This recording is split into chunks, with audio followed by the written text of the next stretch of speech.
gotta go! Welcome to Chapter 3. This chapter provides helpful information regarding evacuation procedures to help you conduct them as safely and efficiently as possible. The key information we'll cover includes law enforcement's evacuation authority, road closures, route control, home evacuation tips, and evacuation coordination.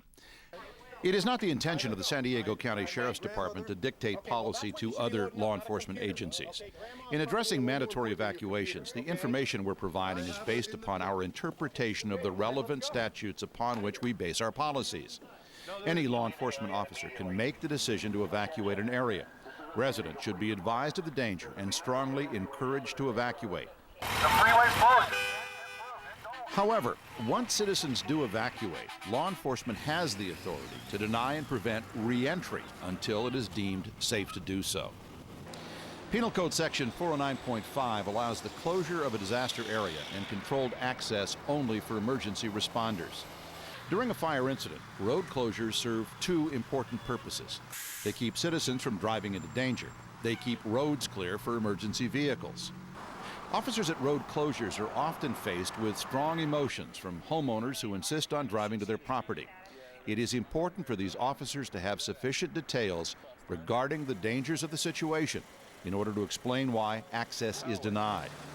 A rational explanation may help diffuse the anger and frustration these homeowners are expressing. During a road closure, utility crews may be allowed access to the affected areas to begin making repairs, but only when the lead fire agency says it is safe to do so.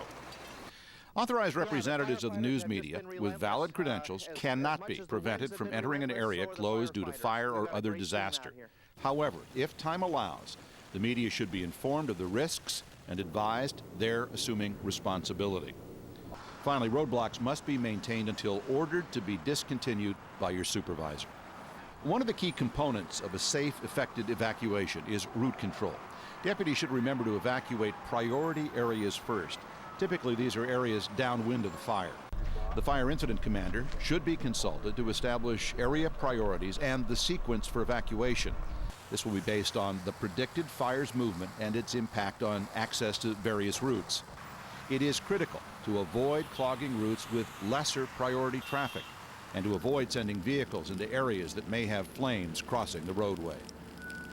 Most importantly, priority must be given to keeping routes clear for inbound and outbound emergency vehicles.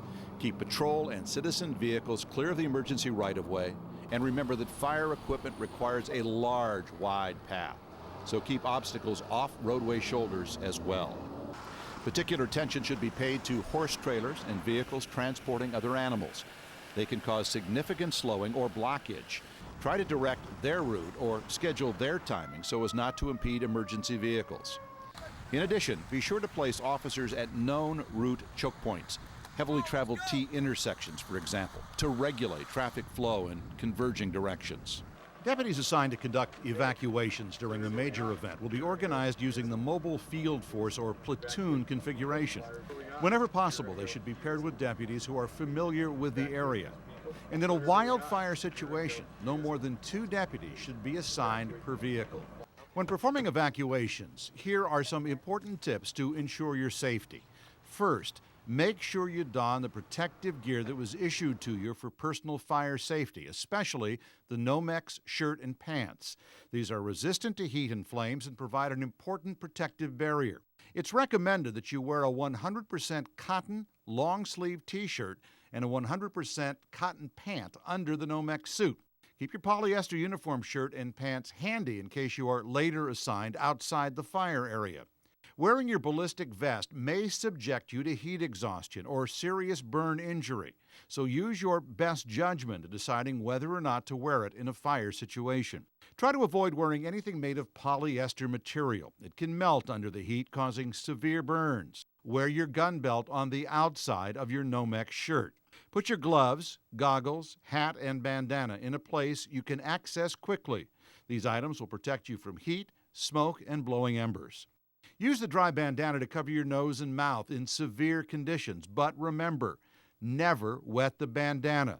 That can produce steam that can fatally damage your airway. Before beginning your evacuation, get the latest update on the fire's location, direction, and speed in relation to areas where you'll be working. It's critical to maintain situational awareness at all times. You must be constantly alert to sudden changes that may put your life at risk. More about maintaining situational awareness and understanding fire behavior in Chapter 5 of this training video. In your planning, you might want to coordinate the use of a standardized system for marking homes that have been checked. In rural areas where homes are farther apart and driveways are long, the number of mailboxes located at the roadside provides an indication of the number of homes that need to be checked. When the homes on each side of the drive are checked, you can tie yellow tape around the mailbox to indicate completion. This prevents others from rechecking the same homes. In suburban areas where homes are near the street and in neighborhood blocks, the marking system should indicate which blocks or streets have been checked. Again, be sure to confirm and coordinate this procedure during planning so everyone involved knows what the marking system is that is being used. Before you go into a neighborhood, recheck your map book to see how the roads are laid out. Note cul-de-sacs in areas that only have one way in and one way out. Plan your route accordingly and, if necessary, post a lookout at the entrance.